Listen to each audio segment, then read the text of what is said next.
आप सभी का बहुत बहुत स्वागत है हमारे इस प्यारे से यूट्यूब चैनल राहुल बायो में। अभी हम लोग कवर कर रहे हैं क्लास 10th साइंस का जैव प्रक्रम के अंदर जो चैप्टर है जैव प्रक्रम, उसके अंदर जितने सारे ऑब्जेक्टिव क्वेश्चन बनते हैं उन सारे क्वेश्चनों को हम लोग टॉपिक वाइज कवर कर रहे हैं। इसके पहले हम लोग पार्ट 1 और पार्ट 2 कवर कर चुके हैं। आज जो है हम लोग पार्ट 3 को देख रहे हैं। तो अगर अभी तक आप पार्ट 1 और पार्ट 2 नहीं देखे हैं तो जाके पार्ट 1 और पार्ट 2 देख ले, ताकि जो भी आपका डाउट हो वो सारा डाउट जो है क्लियर हो जाए। हम लोग इस चैप्टर को कैसे कवर कर रहे हैं, तो हम लोग इस चैप्टर को एनसीईआरटी बुक में जो टॉपिक वाइज जो टॉपिक दिया हुआ है, जो भी टॉपिक वाइज हम लोग कवर कर रहे हैं। अगर अभी तक आप कहीं भी नहीं पढ़े हैं बायोलॉजी, तो यहाँ पे हम लोग का वीडियो जो हम बना रहे हैं ये आप देख सकते हैं। इसको देखने से तो फायदा होगा कि आपका ऑब्जेक्टिव क्वेश्चन भी क्लियर हो जाएगा, साथ ही साथ जो है आपका टॉपिक भी क्लियर होते चलेगा। चलिए, तो बिना टाइम वेस्ट किए हुए हम लोग पार्ट 3 को कवर करते हैं, जिसमें पहला क्वेश्चन है जटिल खाद्य पदार्थ से सरल पदार्थ में परिवर्तन कहलाता है। यानी जटिल खाद्य पदार्थ को जब सरल खाद्य पदार्थ में बदल दिया जाता है तो इसको क्या कहते हैं? तो इस क्रिया को कहते हैं पाचन कहते हैं। ठीक है, क्या कहते हैं? पाचन। और उसके बाद में पचे हुए भोजन को रक्त में मिलाना क्या कहलाता है? अवशोषण। शरीर से गंदा पदार्थ को बाहर निकालना क्या कहलाता है? उत्सर्जन। और एंजाइम क्या होता है? जो पाचन की क्रिया में सहायता करता है। ठीक है, चलिए नेक्स्ट क्वेश्चन क्या है? नेक्स्ट क्वेश्चन है क्वेश्चन नंबर 2, बाह्यस्रावी ग्रंथि से निकलता है। तो हमारे शरीर में जो बाह्यस्रावी ग्रंथि होता है उससे क्या निकलता है?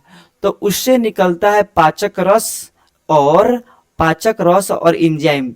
इंजाइम क्या होता है? इंजाइम पाचक रस को ही बोलते हैं। तो पाचक रस बोलिए या इंजाइम बोलिए, दोनों बात सेम है। इसीलिए इसका सही आंसर हो जाएगा ऑप्शन नंबर डी, यानी कि ऑप्शन बी और ऑप्शन सी दोनों। ठीक है, हार्मोन जो है ये अंतःस्रावी ग्रंथि से निकलने वाला रसायन है। क्वेश्चन नंबर 3 क्या है? मानव में सबसे बड़ी ग्रंथि है। मानव में कौन ऐसी ग्रंथि है जो सबसे बड़ी होती है? तो मानव में सबसे बड़ी जो ग्रंथि होता है उसको कहते हैं लीवर, यकृत। यकृत को बोलते हैं। इसको इंग्लिश में क्या कहते हैं? इसको इंग्लिश में कहते हैं लीवर। लीवर क्या है? मानव में पाए जाने वाली सबसे बड़ी ग्रंथि है। ठीक है, चलिए नेक्स्ट क्वेश्चन है कि सामान्य वृक्क का वजन जो यकृत है, वृक्क नहीं है यहाँ पे, यकृत है। तो समान जो यकृत है, लीवर है, उसका वजन कितना होता है? तो समान लीवर का वजन होता है 500 क्या बोलते हैं कि 1.5 किलो। ठीक है, इसीलिए इसका आंसर होगा ऑप्शन नंबर सी, 1.5 kg। चलिए क्वेश्चन नंबर 5 में क्या दिया गया है कि पाचन क्रिया होती है। पाचन का क्रिया कहाँ होता है?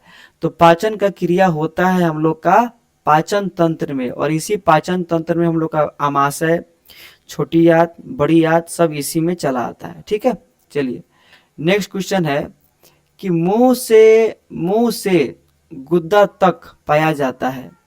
मुंह से लेकर गुद्दा तक क्या पाया जाता है? तो मुंह से गुद्दा तक देखने को मिलता है हम लोग का पाचन तंत्र, जिसमें पाचन की क्रिया होती है। और मुंह से गुद्दा तक जो पाचन तंत्र होता है वो क्या होता है? तो वो एक समझिए सिंपल सा एक पाइप है। ठीक है, यही पाइप कहीं पे चौड़ा हो गया है, कहीं पतला हो गया है। तो मुंह से लेके गुद्दा तक जो पाचन तंत्र है वो एक पाइप है, और वही उसी में जो है पाचन का क्रिया होता है। क्वेश्चन नंबर 7 क्या है कि दांत कितने प्रकार के होते हैं? दांत जो हमारे शरीर में होते हैं मुंह में, वो कितने प्रकार के होते हैं? तो दांत होते हैं 4 प्रकार के। कौन कौन सा? कृतंक, रदनक, अग्रचर्वनक और चर्वनक। इसीलिए इसका आंसर होगा ऑप्शन नंबर डी। 8वां नंबर क्वेश्चन है काटने वाला दांत को कहते हैं। ऐसा दांत हमारे मुंह में कौन ऐसा दांत होता है जो काटने का काम करता है? तो काटने का काम करता है हम लोग का दांत कृतंक। कृतंक से काटते हैं, रदनक से फाड़ते हैं, और चर्वनक और अग्रचर्वनक से हम लोग क्या कहते हैं? चबाते हैं। ठीक है, तो नेक्स्ट क्वेश्चन है कि शरीर का सबसे कठोर भाग है। हमारे शरीर में कौन ऐसा भाग है जो सबसे कठोर होता है? तो हमारे शरीर में सबसे कठोर जो है वो उसको बोलते हैं इनामेल। इनामेल, और इनामेल कहाँ पाया जाता है? तो हमारे दांत के सबसे जो ऊपरी ऊपरी जो होता है परत, उसको कहते हैं इनामेल। ठीक है, चलिए 10वां नंबर क्वेश्चन क्या है कि दांत के सबसे ऊपरी परत को कहते हैं, अभी हम लोग देखे हैं, दांत के ऊपरी परत को हम लोग कहते हैं इनामेल कहते हैं। और इनामेल ही क्या है? इनामेल ही है हमारे शरीर का सबसे कठोर भाग। रूट क्या होता है? दांत का वो भाग जो हम लोग का जबड़ा में जो है धसा होता है, ठीक है, उसको बोलते हैं रूट। ठीक है, चलिए फिर देखते हैं आगे। क्वेश्चन नंबर 11 में क्या दिया गया है कि मनुष्य में लार ग्रंथि पाया जाता है। तो मनुष्य में लार ग्रंथि कितना पाया जाता है? तो मनुष्य में जो है लार ग्रंथि जो है तीन जोड़ी लार ग्रंथि देखने को मिलता है। और अगर सिंपल अगर संख्या में पूछ देगा तो मनुष्य में लार ग्रंथि की संख्या कितनी होती है? अगर पूछ दे संख्या, अगर आपसे पूछ दे संख्या, तो संख्या कितना होगा? संख्या होगा 6। वही अगर जोड़ी में पूछ देगा तो 3 जोड़ी। ठीक है, चलिए 12 नंबर क्वेश्चन क्या है? लार ग्रंथि से निकलता है। लार ग्रंथि से क्या निकलता है? तो लार ग्रंथि से निकलता है हम लोग का लार रस निकलता है। ठीक है, बात समझ में आ रहा है? चलिए नेक्स्ट क्वेश्चन देखते हैं हम। क्वेश्चन नंबर 13 क्या है? लार रस में कौन सा एंजाइम होता है? तो लार रस में जो है हम लोग को देखने को मिलता है एमिलेज नामक एंजाइम। लार रस में होता है एमिलेज नामक एंजाइम। पेप्सिन जो है हम लोग का पेट से निकलता है, पेप्सिन निकलता है पेट से। और ट्रिप्सिन जो है ये कहाँ से निकलता है? तो ये निकलता है हम लोग का, ये निकलता है हम लोग का जो है छोटी आंत से। और लाइपेज भी कहाँ से निकलता है? तो छोटी आंत से या अग्नाशय भी बोल सकते हैं। ठीक है, इसीलिए जो है लार में कौन सा होता है? एमिलेज। सही आंसर हो जाएगा ऑप्शन नंबर ए।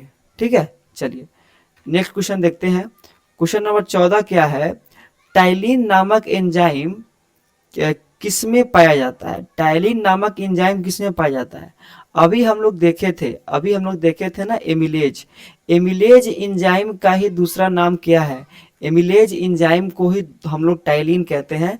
तो एमिलेज कहाँ पाया जाता है? एमिलेज पाया जाता है लार रस में। तो टाइलिन भी कहाँ देखने को मिलेगा? टाइलिन भी देखने को मिलेगा लार रस में। ठीक है, चलो नेक्स्ट क्वेश्चन है कि लाइसोजोम नहीं, यहाँ पे ठीक कर लीजिएगा, लाइसो जो है लाइसोजाइम होगा, लाइसोजाइम। लाइसोजाइम लाइसोजाइम नामक एंजाइम किसमें पाया जाता है? तो लाइसोजाइम नामक जो है एंजाइम जो है ये हम लोग का जो है लार रस में होता है। किसमें होता है? इसको ठीक कर लीजिए, लाइसोजाइम नामक एंजाइम जो है लार रस में देखने को मिलता है। इसीलिए इसका आंसर होगा ऑप्शन नंबर बी। ठीक है, चलिए फिर नेक्स्ट क्वेश्चन है क्वेश्चन नंबर 16।